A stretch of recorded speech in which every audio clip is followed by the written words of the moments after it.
सबके घर में तुलसी है, श्यामा तुलसी, रामा तुलसी, और सबके घर में रहती है अदरक। अदरक के छोटे छोटे टुकड़े कर लें, थोड़ा अदरक और थोड़ा इसके अंदर तुलसी, ये डाल दी और ये पानी में पक करके ज़बरदस्त तैयार हो जाता है। तो तुलसी और अदरक, थोड़ा सा 1-2 काली मिर्च डाल दी और 1-2 लौंग, इससे भी बहुत अच्छा हो जाता है इसका टेस्ट भी।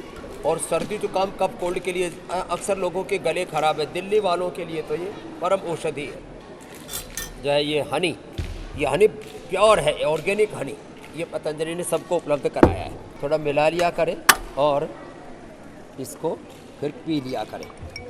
पीने से ना गला एकदम खुल जाता है, टनाटन, गला अंदर तक पूरा क्लीन हो गया है।